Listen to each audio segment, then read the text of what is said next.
Olá, pessoal, boa tarde. Sejam bem-vindos ao nosso Papo de Gestão, uma realização da Hummus e do GEDUC. É uma alegria muito grande estar aqui com vocês nessa sala virtual, viu? E todos vocês estão vendo e ouvindo com clareza, pessoal? Tudo certinho? Bom, a duração do nosso webinar será de 1 hora e todos vocês depois vão receber por e-mail o link do vídeo que nós estaremos gravando, né? E a apresentação também dos palestrantes, ok? E, pessoal, como nós faremos, assim, uma sequência de webinars, nós colocaremos no final aqui das palestras e antes da sessão de perguntas, um quiz, onde nós gostaríamos muito da participação de todos vocês a respeito, assim, de sugestões de assuntos para tratarmos no próximo Papo de Gestão, ok? Que será sempre de quinta-feira, às 16 horas. O nosso webinar de hoje será sobre gestão da aprendizagem à distância, como avaliar os estudantes.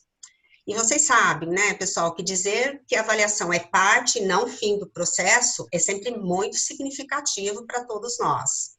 E nesse momento, né, onde nós estamos realizando a educação de uma forma mais remota, com recursos digitais, é super importante que os docentes não abram mão desse recurso que traz dados e evidências para a continuidade dos próprios trabalhos e mesmo reorientação das práticas pedagógicas. E dessa maneira, então, eu gostaria de solicitar a vocês que iniciem aqui o nosso webinar se apresentando pelo chat e respondendo a uma questão. O que vem na sua cabeça ao escutar a expressão avaliação à distância? Vamos lá, pessoal, vamos colocando lá no chat, é importante a gente saber a opinião de vocês, ok? E a Thalita, que é da equipe aqui da Hummus, está aqui conosco, nos dando um apoio no chat, portanto, pode ir opinando. Bom, feito essa introdução, vamos conhecer os nossos especialistas a respeito desse assunto. E para nos enriquecer com seus conhecimentos, temos a grande satisfação de contarmos com a presença do Cláudio Sasaki e da Camila Carino. O Cláudio Sasaki é cofundador e CEO da Geek, é uma empresa, como vocês sabem, referência em educação inovadora no Brasil, uma parceira muito legal. E a Camila Carino é a diretora pedagógica da Geek. A Camila, inclusive, será palestrante também no GEDUC 2020, que vocês souberam que nós íamos realizar em março, mas por conta da pandemia, nós tivemos que transferir o GEDUC para o período de 27 a 29 de julho. E a Camila estará conosco lá, com certeza. Bom, Sasaki e a Camila falarão aproximadamente durante 40 minutos e depois nós abriremos para responder as perguntas, que vocês podem fazer à vontade ali pelo chat, tá, pessoal? Bom, muito obrigado, Sasaki, Camila, por estarem aqui conosco, tá? Obrigada a todos vocês que estão aqui conosco também. E eu passo agora a palavra para o Sasaki. Ok, Sasaki? É com você, então. Obrigado, Sônia. Aqui é bom, aqui é Sasaki. Tem tantos rostinhos aqui. Deixa eu só dar um oi para todo mundo. Vocês estão me escutando bem? Joia, que bom que a gente conseguiu estar aqui reunidos nesse horário. Vou te dizer que foi bem desafiador para mim, porque eu tenho 4 crianças aqui em casa. Sou pai de 4. Então, vocês imaginam como tem sido conciliar nessa rotina de repente, a gente ter que trabalhar de casa, ao mesmo tempo tendo que dar continuidade a esse processo educacional dos nossos filhos. Tem sido um bom desafio aqui para mim, imagino que para muitos de vocês também. Cami, você consegue projetar? Sim. Oi, pessoal, tudo bem? Prazer, Camila. Vocês me escutam bem também, só para testar meu áudio? Estão me escutando? Legal, que bom. Eu vou projetar sim, Sasaki. Estou projetando agora. Eu só queria fazer uma introdução rápida para vocês. É só uma curiosidade não sei se todos vocês conhecem a Camila, mas a primeira vez que eu conheci a Camila foi numa situação, vou dizer que hostil, porque quando a gente, em 2012, anunciou que a gente tinha descoberto a forma de calcular a nota do Enem e que a gente conseguia dar a nota do estudante na hora, né, se ele fizesse uma avaliação à distância, a gente foi chamado pelo MEC para prestar esclarecimentos. Na época era o ministro Mercadante, e ele recebeu a gente de um jeito não muito amistoso, eu vou dizer assim. E aí, o que ele falou, eles duvidaram, era ele e o presidente do INEP na época, e a gente então foi convidado a prestar esclarecimentos e passar por uma... O nome não foi esse, mas foi uma investigação pelo INEP, se a gente realmente estava dizendo a verdade. E aí a pessoa que nos recebeu no INEP era a pessoa que era responsável por todas as avaliações na educação básica no Brasil, Prova Brasil, inclusive o Enem. Ela tinha assumido esse desafio em 2009 e a gente passou pelo processo. Foi um processo longo, mas no final a gente não só recebeu a comprovação, né, do próprio MEC, foi uma certificação que só a gente tem, que a gente realmente tinha encontrado essa forma de calcular a nota do Enem e dar uma devolutiva na hora, mas a gente também acabou conhecendo essa pessoa melhor, e essa pessoa é a Camila Carino. Para quem não sabe, ela foi responsável pelo Enem e pela Prova Brasil de 2009 a 2014, quando ela saiu para vir trabalhar aqui com a gente. Então, é um prazer enorme poder estar batendo esse papo com vocês, com a Camila, tá? Obrigada pela apresentação. Ela nunca vai dizer isso para vocês, mas é para vocês aproveitarem. Não é sempre que a gente tem uma pessoa assim para poder falar de avaliação. Bom, que show, hein? Poxa, bacana. Bom, obrigada pela apresentação. É um prazer conseguir falar de avaliação. Acho que a avaliação é a minha porta de entrada na educação. Então, acho que vai ser bem rico a nossa troca hoje aqui. Acho que vocês estão vendo a nossa apresentação, né? E aí, pode tocar, Sasaki. Bom, então, dar boas-vindas para vocês. Esse é um assunto super relevante nesse contexto onde a gente, do dia para a noite, né, nós educadores, a gente perdeu o controle, a gente não sabe quanto tempo vai durar essa situação. A avaliação começa a ser um tema cada vez mais relevante. Eu sei que ele preocupa todo mundo, e a ideia é bater um papo com vocês e a gente ter tempo no final para realmente poder trocar e conversar. Falando rapidamente sobre a GEEK, acho que só para dar um pouco de contexto, né? Talvez o fato da gente... São 8 anos já de trajetória, são mais de 12 milhões de alunos alcançados ao longo desses anos. O privilégio de, em 2016, ser escolhido, né, como a plataforma oficial de preparação para o Enem do MEC. Foram 6 milhões e meio de alunos só naquele ano. Não só foram 4 simulados online ao longo do ano, mas também planos de estudo personalizados para cada estudante no Brasil.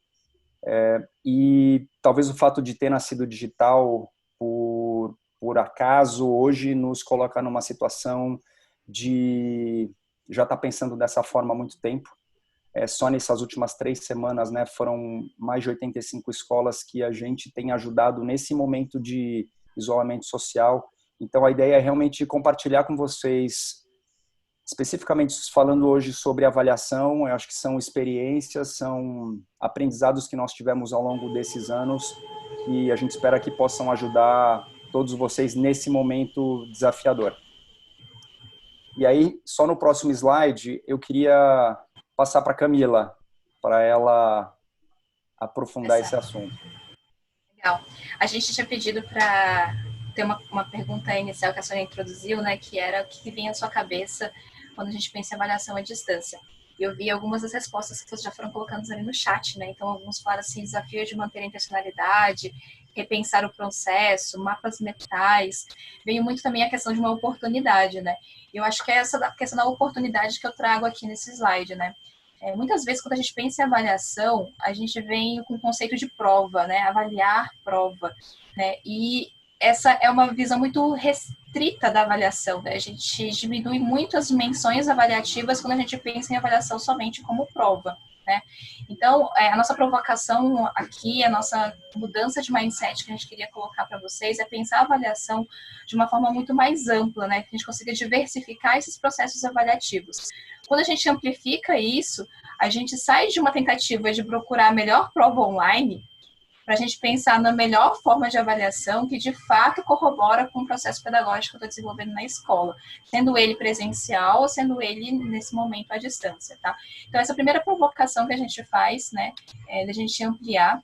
E quando a gente fala de ampliar, a gente está falando assim, então vamos sair um pouquinho daquela casinha de olhar somente o resultado, vamos também olhar outros aspectos, né, que fazem parte desse processo de aprendizado. Vamos olhar também a participação, a forma de você avaliar a participação, como é que eu consigo avaliar o desenvolvimento, o engajamento, né, o quanto que esses alunos estão progredindo, etapa a etapa. E olhar o resultado também faz parte, né, mas a gente tem que ampliar para a gente ter um ciclo um pouco mais completo, mais integral. Então, a ideia hoje é que a gente fale um pouquinho de cada um desses momentos. A gente fale um pouquinho de avaliação de participação, fale um pouquinho da avaliação do desenvolvimento e fale um pouquinho da avaliação de resultado. Para não misturar as três formas, para não ficar uma discussão, né, confusa, a gente vai falar cada momento de um aspecto específico, tá bom? Uma sugestão que eu dou para vocês é que vocês peguem uma folha em branco, tá? Que vocês dividam essa folha em branco em 3 partes, que nem está aí na imagem, tá? E para cada uma dessas colunas ali da folha em branco, vocês registrem, né, 3 coisas. O que eu compreendi sobre a avaliação da participação, como isso se aplica ao meu contexto, e o que mais eu quero aprender ou que eu tenho dúvidas em relação ainda a esse tipo de avaliação, tá? Então, eu acho que é legal vocês irem registrando isso ao longo do nosso bate-papo. Então, cada coluna vai ser preenchida no momento que a gente for discutir aquele tipo de avaliação específico. E eu acho que esse tipo de reflexão vai nortear melhor a nossa discussão no final aí após a explanação, tá bom? Então, a minha sugestão é que vocês peguem esse papel e façam essa anotação. Vamos falar, então, primeiro de avaliação da participação. Então, o que é a avaliação da participação, né? A gente está avaliando, na verdade, o quanto que os estudantes estão abertos, o quanto que eles estão, os comportamentos e as atitudes que eles demonstram que eles estão ali com a gente, eles estão ali abertos para o processo de aprendizado, né? Quando que ela vai acontecer? Ela acontece durante todo o processo. Então, durante qualquer momento que você está em contato com esses estudantes, ou quando você manda uma atividade para esse estudante, você está avaliando também a participação dele, né? A grande importância da avaliação da participação é a gente ser coerente com o que a gente fala, né? Porque a gente fala assim, é importante você tentar, é importante o erro faz parte do processo, mas geralmente quando a gente só avalia o resultado, a gente está dando uma outra mensagem para o estudante. A gente está falando assim, olha, você tem que mostrar que você chegou naquele nível.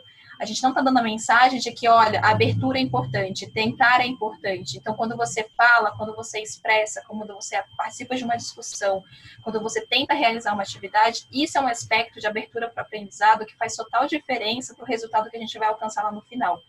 Quanto mais os estudantes estão abertos com esse mindset de crescimento, a gente fala tanto dessa mentalidade de crescimento, né? Quando a gente está mais aberto para essa mentalidade de crescimento, melhor vai ser o resultado lá no final. E o processo avaliativo tem que casar com essa mentalidade de crescimento. Então, se a gente quer uma mentalidade de crescimento, a gente também tem que valorizar a participação do estudante, e não somente o resultado final, que seria uma mentalidade mais fixa, né? Então, essa é a importância da avaliação da participação. E como é que eu faço isso, né? É importante que vocês deixem claro para o estudante que ele vai ser avaliado pela participação. Então, assim, a clareza da informação,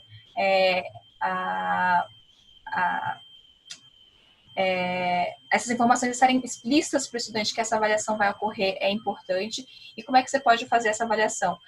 Numa interação, você pode ver no chat como ele está interagindo, você pode ver muitas vezes como é que ele está reagindo à provocação, quem está discutindo, quem não está discutindo, a entrega de material. Tem várias formas como você pode fazer essa avaliação da participação, né? Na próxima slide, a gente vai falar um pouquinho de alguns exemplos, né, de como a gente pode usar plataformas a favor desse processo de avaliação da participação, né? Então, esse aqui são 2 exemplos. Quer falar um pouquinho, Sasaki, dessa parte? Espera aí, é que você se mutou. E aí, acho que só a Thalita que consegue tirar você do... Aí. Pronto, voltei. Não, acho que o ponto principal aqui acho que tem um lado que é dar visibilidade para todo mundo, né, que existem soluções, existem alternativas de plataformas que conseguem trazer essas informações que permitam que vocês consigam fazer essa avaliação da participação também, né? Eu acho que a Camila mostrou, ela deu alguns exemplos. Por exemplo, a gente está usando aqui uma ferramenta que é o Zoom, né, para fazer como se fosse uma aula ao vivo. Existem outras, tem o Hangout, tem o Teams da Microsoft, mas de qualquer forma, todas essas ferramentas, elas geram um relatório de quem é que estava participando nessa aula ao vivo. Então, essa é uma forma de também conseguir avaliar a participação de cada pessoa. Aqui a gente trouxe alguns exemplos também. Eu acho que independente de qual plataforma vocês forem escolher, eu acho que saber que existe a opção de, por exemplo, você conseguir acompanhar, né, e acho que esse seja o principal ponto, você disponibilizar uma videoaula, você disponibilizar mandar um exercício, isso resolve parte do problema que a gente hoje está enfrentando, porque um dos grandes desafios é como é que a gente vai conseguir registrar o que tem sido feito, não só para mostrar valor para as famílias, mas também para as secretarias de educação, né? Como é que a gente faz esse registro do que realmente aconteceu, não só de forma geral, mas individualmente, se a gente quiser. Então, nesse slide aqui, nessa coluna do meio, é um exemplo de uma plataforma que consegue trazer essa visibilidade, né, das atividades, das entregas de atividades, por exemplo, que foram enviadas para casa. Nessa coluna do meio é por turma, então eu consigo saber o 8º A nessa disciplina desse professor Paulo, capítulo 1, Segundo Reinado no Brasil, como é que foi o nível de entrega das tarefas que foram enviadas pelos estudantes. Na coluna da direita, eu consigo expandir, né? Além da turma, se eu quiser saber quem são os estudantes, como é que foi o nível de participação de cada um deles, eu também tenho como saber. Então, isso permite, o que a gente tem visto é que não só permite o registro para a escola, então tem uma questão de segurança, né, de você ter conseguir comprovar o que cada estudante fez nesse período, mas o que a gente tem visto também é que isso tem sido uma ferramenta de muita aproximação com as famílias. Então, a escola conseguir fazer esse acompanhamento em tempo real e não deixar que nenhum estudante fique para trás, proativamente, sabe, ligando para a família, fazendo ali aquele corpo a corpo, para realmente não deixar escorregar e dar segurança para os pais, né, que realmente a escola está acompanhando cada uma das crianças, apesar de a gente estar hoje num modelo remoto, isso tem sido muito importante.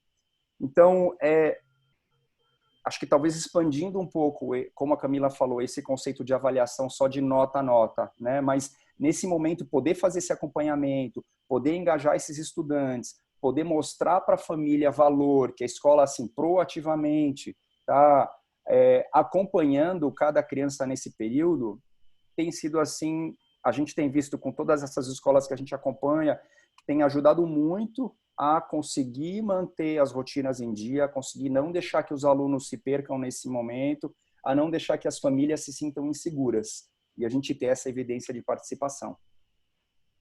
É engraçado como, às vezes, ao longo da jornada de aprendizado, quando a gente falava do primeiro ano do ensino fundamental até a terceira série do ensino médio, né, essa avaliação da participação ela vai ficando, parece que, menos relevante, e isso é ruim, né, porque faz parte essa abertura para o aprendizado, né? Então, quando o pequenininho, quando ele tenta fazer alguma coisa, se ele errar ou não errar, você valoriza, você fala, nossa, que legal que você tentou, que você fez.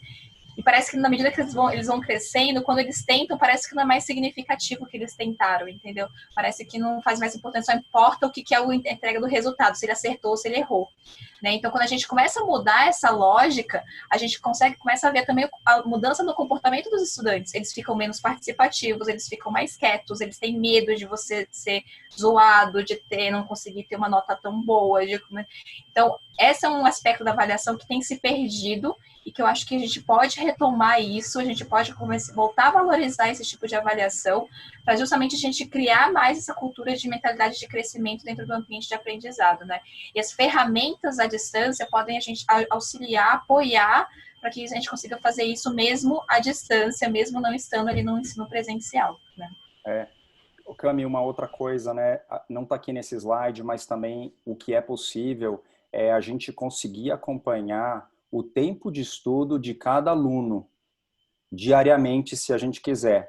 Então, acho que esse olhar, né, para o esforço também, né, que esse aluno tem feito, quanto tempo ele tem estudado, quanto tempo ele tem trabalhado, isso também é uma outra dimensão que é possível que você faça esse registro e tenha essas informações diariamente, se você quiser, para conseguir, de novo, fazer esse acompanhamento e dar segurança para as famílias. Legal. Podemos passar para o outro tipo de avaliação? Podemos. Vamos lá. Então, avaliação do desenvolvimento, né? Quando a gente fala, então, para além de participar, você ter um registro de como é que ele está avançando ao longo da jornada do aprendizado, ele é importante. Então, a avaliação do desenvolvimento, ela também é uma avaliação processual, né? Então, ela vai acontecer durante o período de aprendizado. A função dela é possibilitar que o professor ele tenha evidências, né, do caminho que esse aluno está seguindo, né, o que ele está acertando, onde ele está errando, o que ele está evoluindo, onde está com dificuldade. Quanto mais o professor consegue registrar essas informações, mais fácil é a tomada de decisão pedagógica, né? Ele consegue fazer intervenções e ações mais efetivas porque ele tem essa informação. Quando você não tem essa informação, o professor age no escuro, né? Ele faz uma prática atrás da outra no escuro, sem saber se essa prática está atingindo algum estudante, se essa prática está sendo bom para alguém, ou se não, se ele está no modo automático dele, só de fazer uma série de atividades na sequência, né? Então, é importantíssimo que a gente tenha evidências, que o pensamento do estudante ele fique visível ao longo do processo de aprendizado, porque só com essa visibilidade do que o aluno está pensando, do que o aluno está fazendo, do que ele está aprendendo, é que o professor pode intervir de uma forma mais efetiva, que o professor pode realmente ser um mediador, né, ser uma pessoa que está ajudando, apoiando, um tutor ali no processo de aprendizado, né. Como é que a gente consegue avaliar, né, esse desenvolvimento, né? A gente pode, às vezes, muito bem ter uma avaliação, um diagnóstico inicial, então quando a gente começa, às vezes, ter um material que tem uma abertura, em que você pede para que eles possam trazer os conhecimentos prévios que ele tem em determinado de assunto, você consegue fazer uma avaliação diagnóstica, você consegue ver um ponto de partida. Quando você manda umas atividades para casa, atividades para a sala, conforme a resposta dos estudantes nessas atividades, você consegue começar a perceber em que nível que a sua turma está, como é que eles estão avançando, o que eles estão com dificuldade. Então, esses elementos, né, que você coleta ao longo do processo, às vezes está numa discussão, né, quando está num momento síncrono, numa discussão no chat ali, e você consegue ver o que eles estão pensando sobre o assunto, você está coletando evidências do desenvolvimento, de que nível que eles estão, né. Outras maneiras que tem de fazer isso, né, via plataformas de ensino à distância, né, tem aqui nesse outro slide, né. Só, enfim, complementando, né, Cami, esse seria, a gente falou primeiro de participação ou engajamento. Quando a gente complementa com desenvolvimento, assim, o que a gente tem visto é que quando a escola consegue se apropriar, né, e proativamente ter o domínio dessas informações, esse controle que a gente perdeu nesse momento, ele é devolvido para a escola, porque você consegue fazer o acompanhamento diário de quem é que está participando de qual atividade que vocês enviaram. Seja no momento síncrono, né, durante uma aula numa ferramenta como essa que a gente está usando, o Zoom, ou no momento assíncrono, quando o estudante está em casa, estudando com a plataforma, você consegue saber exatamente quanto tempo e o que ele fez ou ela fez. Quando a gente complementa com o desenvolvimento, né, e nesse caso, por exemplo, a gente consegue ver numa turma não só quem entregou, mas o nível ou a porcentagem de acerto e erro de cada estudante. A gente consegue também fazer uma análise de, dada essa tarefa que eu enviei, que eram 3 questões, sabe, quais questões que tiveram maior ou menor índice de acerto. E em posse dessas informações, por exemplo, num próximo momento síncrono, eu posso já começar resolvendo o exercício que esses alunos, meninos e meninas, tiveram mais dificuldade. Então, esse o tempo da escola nesse momento, essas ferramentas permitem que isso aconteça de uma forma muito mais dinâmica. E quando a gente complementa, né, a participação e o desenvolvimento, de novo, eu vou bater muito nessa tecla. Se a escola tem uma estratégia proativa, sabe, de comunicação com as famílias, você traz segurança. Você traz a sensação de que a escola está com controle da situação.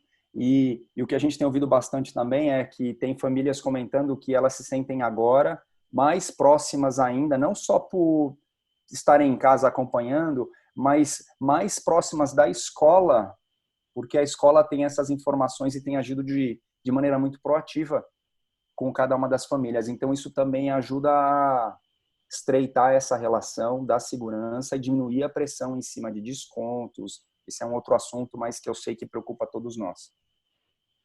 Essa visibilidade, né, ela é boa para o aluno, é boa para o professor e ela é boa para os pais, né? Porque também a gente fala sempre de uma corresponsabilidade, de uma segurança, mas a gente também não consegue tornar isso visível para o pai. É difícil ele ser corresponsável, né? É difícil ele atuar nesse processo pedagógico apoiando se ele não tem essa visibilidade, né? Uhum. Camila, aqui é a Thalita que está falando. A gente está Oi. tendo um pouquinho de microfonia com você. Agora melhorou. Não sei se. Melhorou? E agora aumentou de novo. Não sei se é o seu fone. Será que a posição que está aqui no meu microfone? Vamos ver se vai melhorando. Deixa eu me afastar do celular aqui para ver se... Tá bom, pode ser o celular, isso. Obrigada. Melhorou? Agora, ele vai e volta, mas vamos continuar assim mesmo, que o pessoal está até falando que uma pessoa comentou que está normal o som, talvez seja... Então vamos lá, vamos continuar. Tá bom. E aí Desculpa. Não, eu ia só comentar do próximo slide, Cami. Você tem algum comentário nesse ainda? Não, pode ir para o próximo.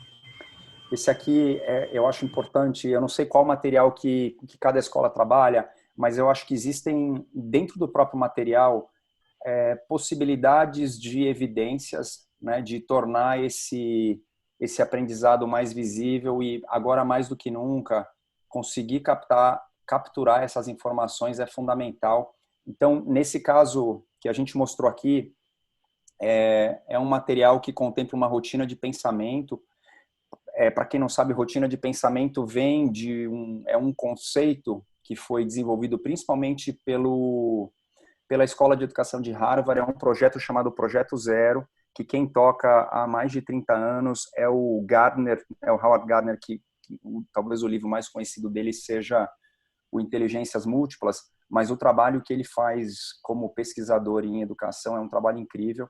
E o que eles desenvolveram eles chamam de rotinas de pensamento, geralmente são bem simples, são alguns passos que ajudam a tornar o pensamento dos estudantes visível para os professores, para que eles possam atuar em cima dessas informações. Esse é o conceito. Então, aqui nesse caso, essa rotina de pensamento, ela se chama ver, pensar, perguntar. Se vocês olharem ali os 3 bullet points, né? Então, nesse caso específico desse material, era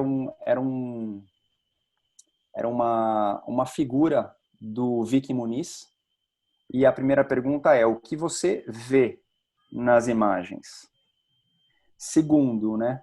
O que isso te faz pensar? Que sentimento estava retratado no rosto dessas crianças? Então, já é um passo além, né? Você não está só descrevendo o que você viu, mas você está descrevendo um sentimento, algo interno seu, que na sua opinião estava retratado no rosto das crianças. E o terceiro ponto, se você conseguiu traduzir os nomes de cada obra, se não, peça ajuda a alguém ou pesquise na internet.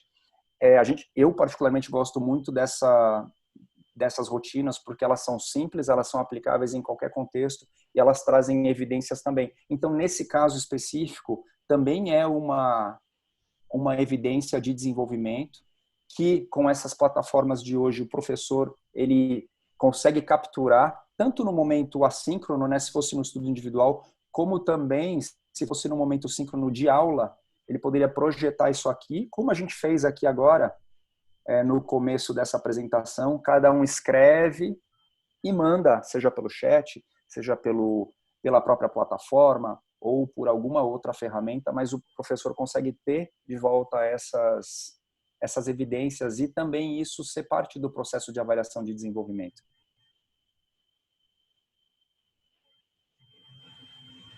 Legal. Podemos ir para a terceira avaliação? Vamos lá. Essa seria agora a parte da avaliação do resultado, que é geralmente a avaliação mais tradicional, mais conhecida, né? Então, a avaliação de resultado, ela quer saber o efeito, em que ponto o estudante conseguiu chegar, né, ao final de um processo. Esse processo pode ser o final de um bimestre, o final de um trimestre, o final do ano letivo, né? Então, pode variar de uma escola para outra, né? Então, ele gera informações até da efetividade de um processo pedagógico, né? Então, você sabe assim, olha, esse processo foi tão efetivo que a maior parte dos estudantes chegou no ponto almejado, ou não. Então, esse é o... Geralmente, as escolas usam o processo de avaliação de resultado como sendo a prova. Tem escolas que usam, por exemplo, uma pesquisa para fazer relatório de uma pesquisa como entrega. Tem umas escolas que podem usar portfólio. Na verdade, elas têm escolas que pegam como resultado, ela pega o conjunto do que foi desenvolvido ao longo de um semestre, de um bimestre, e junta para fazer uma avaliação de resultado, né? Então, a maneira de avaliação, ela é bem diversa, né? Nesse momento, à distância, né?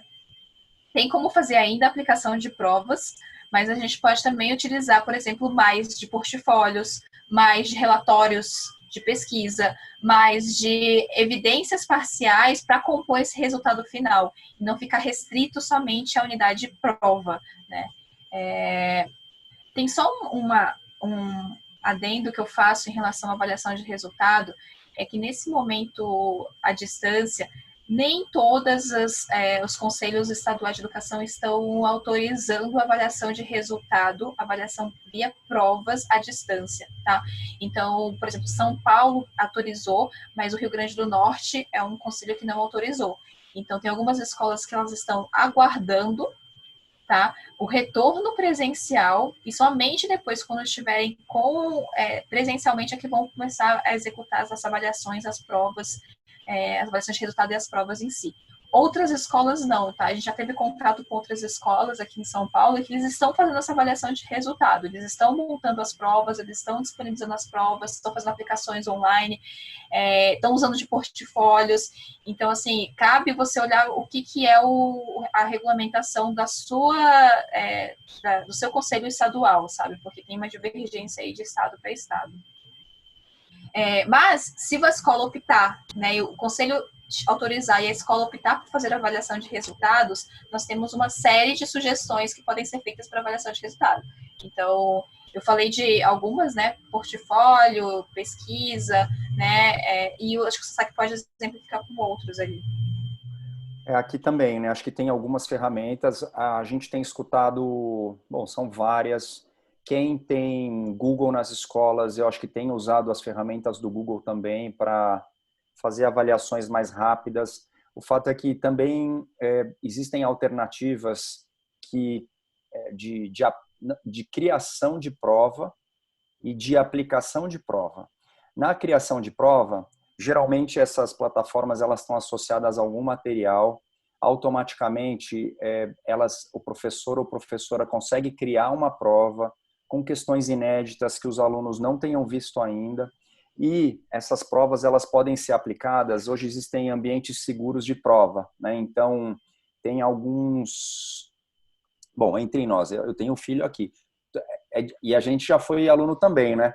Todo mundo, existem N formas das pessoas tentarem burlar e eles são muito criativos, mas acho que a boa notícia é que esses ambientes de provas, eles também têm evoluído bastante, eles são bem sofisticados hoje em dia. Então, por exemplo, existem ambientes onde as questões elas são randomizadas, né? As alternativas também são randomizadas, os estudantes não conseguem ver outras questões além daquela que eles estão vendo naquele momento. Você consegue marcar o tempo. Uma vez que o aluno começou a prova, ele tem aquele tempo corrido para terminar a prova. Se ele sair, se ele mudar, se ele tirou daquele ambiente de prova, a prova ela trava. Então, o estudante ele não consegue voltar, a não ser que o professor ou a escola autorize ele voltar, mas isso é um indício de que ele por algum motivo saiu daquele ambiente de prova.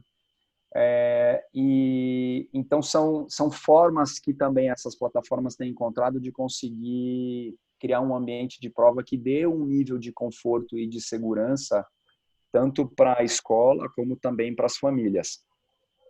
Então, tanto os professores podem criar suas próprias provas, como também existem, obviamente, as avaliações externas, né, em ambientes seguros, e aqui a gente também pode falar um pouco melhor, porque já são 8 anos fazendo esse tipo de avaliação à distância. Como eu falei, talvez a nossa prova de fogo foi em 2016, quando a gente fez os simulados oficiais do Ministério da Educação. Foram 4 simulados, foram 6,5 milhões de alunos, mas assim, a boa notícia é que esses ambientes seguros, eles existem, e no caso dessas provas de avaliações externas, né, tem várias escalas. O que a gente tem visto mais no ensino médio, obviamente, a escala Enem, no fundamental, essa EB. A boa notícia é que, no caso das ferramentas, por exemplo, escala Enem, essa integração, então os estudantes fazem a prova no ambiente seguro, automaticamente, quando termina o prazo, a nota ela já vem registrada no próprio boletim do aluno, ou enfim, de uma forma que a escola consiga armazenar e ter essa evidência também de resultado, né? É uma possibilidade, eu sei que também está todo mundo estudando e pensando como fazer. Talvez o principal ponto aqui, né, Cami, seja que essa é uma das dimensões, ela é importante, ela faz parte, existem formas seguras de se fazer isso, mas ela não é a única, né? E essa escola, eu estou vendo também muito que essas escolas estão utilizando essas ferramentas de avaliação externa nesse momento, assim, principalmente o Enem, né, numa escala Enem, porque o próprio Enem, ele está caminhando para ser digital, né, então já foi anunciado pelo Ministério da Educação que esse ano vai ter aplicação aí piloto, a primeira aplicação aí do Enem digital. Então, também é um momento que você pode utilizar, então, essas plataformas à distância aí de aplicação de Enem, para poder já ser um preparatório também para as avaliações do MEC que vão ter no final do ano, né? E, geralmente, essas plataformas elas já têm início da prova e término programado pela escola. Então, a escola já sabe, vai começar a tal horário, vai terminar a tal horário, então não tem como ele ficar mais tempo do que devia, ou não tem como ele mexer nessa variável, né? Bom, durante no início, eu pedi para vocês fazerem essa divisão do papel e registrando o que vocês estavam compreendendo, como que isso se aplicava ao seu contexto e dúvidas que vocês tinham para cada um desses tipos de avaliação, né? Por que eu fiz isso, tá? E aí eu pediria para vocês, se possível, mandar para a gente essa folha, tirar uma foto dessa folha e mandar para a gente para esse e-mail que está aí registrado, né, aprendizagemativa@geek.com.br. A gente tem coletado isso. Mas ao você fazer isso com a sua turma, no momento de uma aula à distância, você já tem uma evidência de aprendizado. Isso aqui já é um processo avaliativo. Então, à medida que o aluno vai registrando ao longo da aula, você está coletando o que ele está aprendendo. Isso é uma avaliação de desenvolvimento, né? O que ele está depreendendo da discussão, como é que ele participou, ele te entregou. E aí vem muito do que é esse resultado aqui. Então, numa própria live ou numa própria aula à distância que você faz, semelhante a essa que a gente fez, a gente consegue evidências de avaliação da participação, do desenvolvimento e do resultado, né? Então, a participação de vocês no chat, alguns de vocês responderam, eu vi lá, então isso já é uma avaliação de participação. Numa rotina inicial que a gente faça, né, que a gente pede para que as pessoas se apresentem, o envio da foto, da tabela, a interação das discussões, isso é tudo uma avaliação da participação do estudante, né? Quando a gente fala de desenvolvimento, o que vocês registraram ali na pergunta inicial que te faz pensar? Então, quando algumas pessoas falaram, é um desafio manter a intencionalidade pedagógica, mapas mentais. Eu estou tendo um diagnóstico de como é que vocês estavam no início, e quando vocês registrarem seus pensamentos ali na tabela, eu vou ter um diagnóstico do que vocês estão saindo depois, após live, né? O que pensamentos vocês tiveram após live, né? Então, tudo isso para mostrar para vocês que, às vezes, o processo avaliativo ele pode ser menos oneroso do que a gente imagina.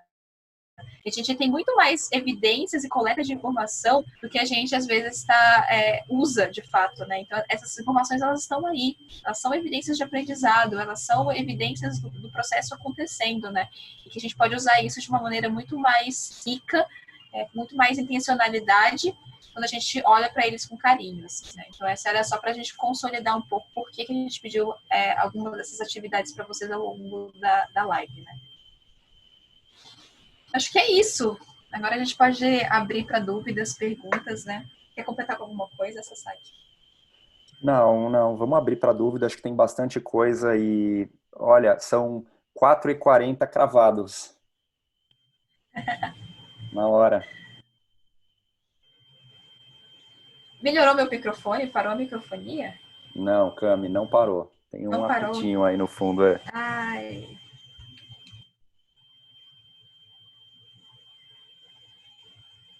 Acho que agora a Sônia vai conduzir, né, a parte de perguntas e respostas, Sônia.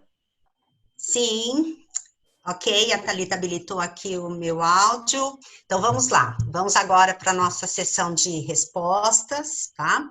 E antes de lermos a primeira pergunta, gostaria de retomar o que falei lá no início da nossa sessão, tá, pessoal? De que nós teríamos um quiz para vocês colocarem sugestões de temas para os nossos próximos webinars. E a Thalita vai colocar aqui no chat agora o site e o código que vocês devem usar para poderem escrever as suas sugestões, ok? Assim vocês podem participar do nosso quiz enquanto temos as respostas às perguntas. Bom, as primeiras perguntas que eu tenho aqui são da Fátima Lopes. A pergunta dela é o seguinte: como fazer a gestão dos tempos da aplicação das provas e como fortalecer a relação de confiança professor, alunos e famílias nesse processo? Legal. Bom, obrigada, Fátima, pelas perguntas. Eu vou responder a primeira, e aí acho que o Sasaki pode responder essa segunda. Pode ser, Sasaki? Sim? Pode ser. Uhum. Sobre a rejeição de tempo, né, a gente tem visto várias alternativas, assim, usadas pelas escolas, né. Então, uma é o próprio uso de plataformas específicas que você consegue fazer, delimitar início e fim de prova, né. Então, tem essas plataformas de aplicação de provas, que você consegue falar, olha, começa em tal horário, termina em tal horário, e você já agenda com o aluno, olha, tal horário começa a sua prova, e ele vai se programar para naquele horário estar lá. Então, essas plataformas já permitem fazer esse tipo de coisa. A segunda forma que eu tenho visto bastante é combinados com as famílias, tá? Então, o que são esses combinados? A escola avisa para a família que vai ter uma prova em tal dia, em tal horário, e que a família se responsabilize para colocar a criança para fazer, o adolescente, enfim, de idade, no horário registrado ali e confia, né, nesse comprometimento da família, nesse apoio nesse momento. Então, a criança, o adolescente fica naquele período e quem está fazendo essa gestão de tempo é a própria família, tá? Uma terceira forma que a gente tem visto de gestão de tempo de prova tem sido fazer aplicação online.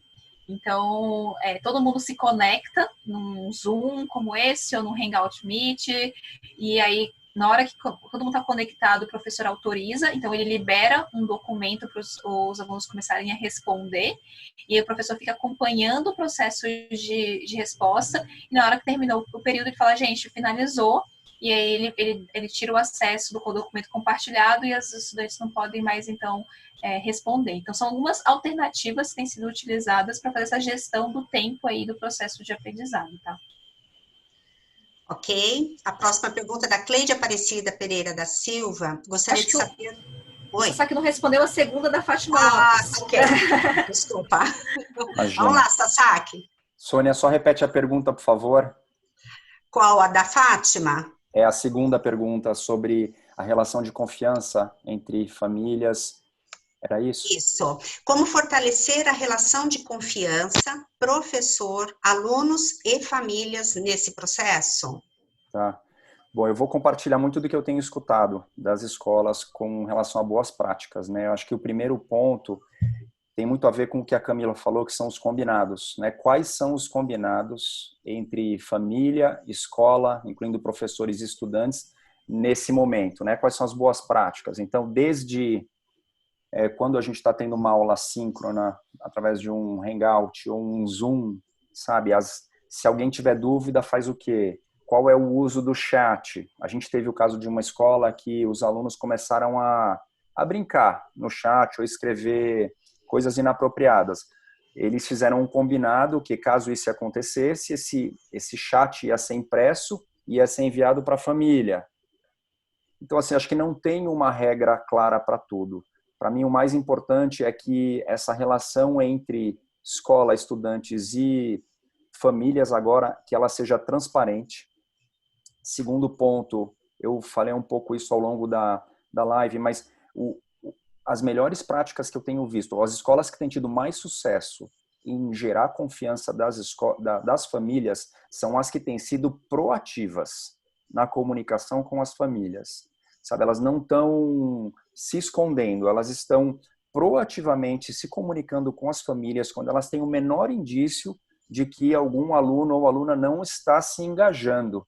Isso gera uma sensação de confiança muito grande para as famílias, que a escola realmente está acompanhando. No outro extremo, os casos onde a gente tem visto mais ruído são as escolas que têm, por exemplo, enviado lista de tarefas do dia, né? Mas elas não fazem o acompanhamento. Quando esse acompanhamento não acontece e em casa a família vê que o aluno não está engajado, aí gera desconfiança.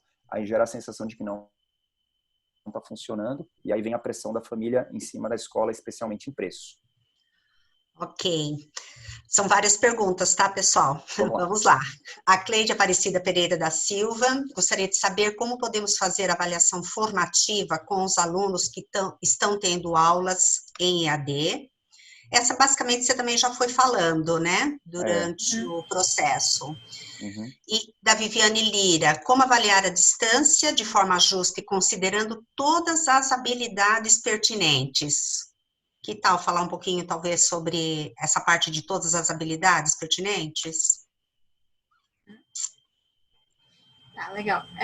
Só voltando da Cleide, né, a avaliação realmente formativa, ela é a avaliação que a gente está falando de desenvolvimento, né? Então, a gente já chamou ela de desenvolvimento ao invés de formativa, mas é a avaliação formativa, né?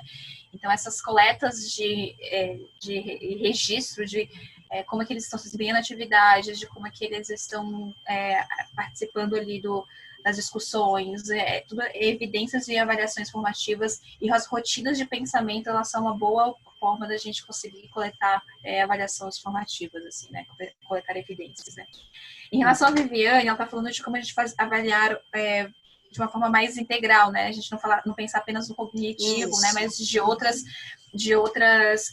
elementos, né? Então, já falando da parte emocional, a parte física, né? Então, é para além do cognitivo, né? A gente também sugere bastante, e principalmente nesse período à distância, né? Faz muito sentido a gente dar um apoio. E aí o cognitivo só vai funcionar se o emocional, o socioemocional, ele também estiver bom, tá? Então, eu acho que nesse período à distância, acho que a escola está mais presente, ela gastar um tempo maior, ela investir um tempo maior nesse trabalho socioemocional, ele é essencial, né, para o estudante permanecer bem, né, ter um bem-estar ali durante esse período. E aí, como que a gente pode avaliar isso, tá? De novo, rotinas de pensamento podem ajudar. Então, tem rotinas de pensamento que elas são voltadas para você trabalhar um pouco mais a parte de socioemocional. Tem uma rotina de pensamento que chama cor, símbolo e imagem, por exemplo. Ela é uma rotina de pensamento que faz com que eles tentem associar a situação com, quando eu falo de cor, com sentimento, com a parte mais emotiva desse estudante, com a parte mais artística desse estudante. Então, você pode coletar algumas rotinas que elas tocam mais no socioemocional, né? E não fique tanto só voltada para o aspecto cognitivo, tá? Então, essa é uma das formas que a gente tem para fazer. E essa parte, sobretudo, ela está dentro da avaliação formativa, né? Então, quando você está nessa avaliação formativa, o socioemocional vai estar lá presente também, né? E, Sônia, eu só queria compartilhar também uma outra boa prática que eu tenho visto, porque nesse momento ou à distância, o momento síncrono, ele não necessariamente precisa ser com a turma como era quando a gente tinha aula presencial. O que eu quero dizer com isso? As escolas, elas têm mexido um pouco na grade, por exemplo, para agrupar turmas no momento síncrono. Por quê? Porque aí você livra hora do professor para que ele possa fazer um check-in individual com os estudantes, com alguma frequência. Então, isso tem ajudado muito a manter a proximidade. Idealmente, acho que esse check-in poderia ser semanal, mas em muitos casos é inviável, enfim, por uma questão de número de estudantes. Mas repensar um pouquinho a grade, sabe? De repente, agrupar turmas para livrar o horário de professores, para que eles possam ter... o que a gente tem visto também, não adianta ser muito tempo, meia hora. Pode ser 10, 15 minutos. É melhor que seja um curto espaço, um curto tempo, mas com uma frequência maior do que muito tempo, muito espaçado, sabe? Isso ajuda a identificar esses outros aspectos. Então, por exemplo, poderia ser uma rotina de pensamento como essa que a Camila falou, onde você trabalha aspectos mais emocionais, outras coisas além do cognitivo. Ok. O que eu tenho visto também, só para completar o do Sasaki, né, às vezes liberando espaço na grade um momento para o pessoal de orientação pedagógica entrar. Então, assim, geralmente é o primeiro horário, o último horário, você tira aquela aula, você substitui por um horário de SOI, né, onde um horário de orientação pedagógica. Isso tem sido bastante frequente e tem ajudado esses estudantes a se adaptarem a esse novo contexto, né. Ô, Cami, desculpa, até porque o que a gente tem visto que também tem sido ruim e vai piorar quando a gente ou a escola mantém a mesma grade, só que simplesmente substitui pelo virtual, Sônia, porque você imagina 5, 6 horas presencial já é desafiador, achar que os alunos vão ficar engajados 5, 6 horas seguidas, o tempo todo, começa a gerar muito ruído de engajamento emocional, de insatisfação, reflete nas famílias. Então, assim, acho que um ponto para a gente pensar quais são as outras alternativas a isso. Ok. Temos aqui uma reflexão da Esther Carvalho, querida amiga nossa. Obrigada, Esther, por estar aqui. Ela falou o seguinte: dificuldade de se utilizar a avaliação de desenvolvimento como elemento regulador do processo de aprendizado. Não está na mentalidade corrente, precisa ser construída entre os docentes. Compartilham com isso? O que vocês acham? Repete para mim de novo, Sônia. Dificuldade de se utilizar a avaliação de desenvolvimento como elemento regulador do processo de aprendizado. Não está na mentalidade corrente. Precisa ser construído entre os docentes. Isso, eu compartilho com essa reflexão dela, sabe? Então, é bem comum, assim, a gente sempre se recorrer ao resultado, à prova, à avaliação final, ao desempenho final, né? Então, a avaliação formativa, ela é pouco utilizada. E a avaliação tem sido utilizada pouco a favor do processo de aprendizado, porque eu acho que quem mais gera informação a favor do processo de aprendizado é a avaliação formativa e não a avaliação do resultado, porque muitas vezes quando você vai avaliar o resultado já é tarde demais, né? Já passou o bimestre, já passou o semestre, e às vezes você não consegue voltar para poder fazer qualquer tipo de intervenção. Então, quem mais joga a favor do aprendizado é a avaliação formativa. Só que muitos professores ainda hoje usam um pouco dessa avaliação formativa e se atém mais ao resultado final, né? Ok. Temos uma pergunta aqui do Lucchesi. Como tornar a prova à distância segura de que quem fez foi o aluno? O desafio aumenta quando a gente está à distância, né, com relação a isso, né. Um dos combinados com os pais tem funcionado, tá? Então, assim, quando você ganhar um aliado, que é a família colaborando com esse processo, né? Então, a família acompanhando ali o que o aluno está respondendo, né? A outra é aquela que eu mencionei, né? Às vezes você faz uma aplicação, na verdade, conectado. Então, todo mundo entra no Hangout, o professor fica vendo todos os alunos respondendo ao mesmo tempo, né? E ele vai acompanhando ali que, de fato, é aquele aluno que está respondendo. Mas, sim, formas de burlar, elas existem. Eu acho que a gente não vai conseguir tirar ou conseguir sanar todas as possibilidades que existem de tentar burlar ou de tentar se dar bem de uma forma indevida, né? Eu acho que é um para a gente também aumentar a confiança, aumentar o trabalho, na verdade, desses outros aspectos que são importantes, né, do que é a questão ética, a questão da confiança, a questão da responsabilidade. Então, assim, talvez seja um momento a gente também dar mais abertura para que isso aconteça, né, para que a gente dê mais esse protagonismo para o aluno, né. Uhum. Para mim, Ok. na minha opinião, são 8 anos que a gente vem trabalhando com ambientes de prova e sempre evoluindo para ir, quando a gente vai aprendendo as formas de burlar e a gente vai evoluindo.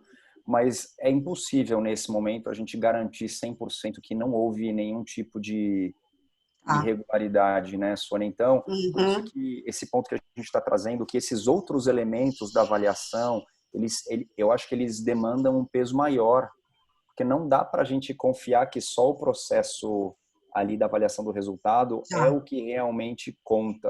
Eu acho que a gente vai Uhum. ter que ser mais criativo e mais flexível nesse momento tão peculiar, né? Uhum, certo.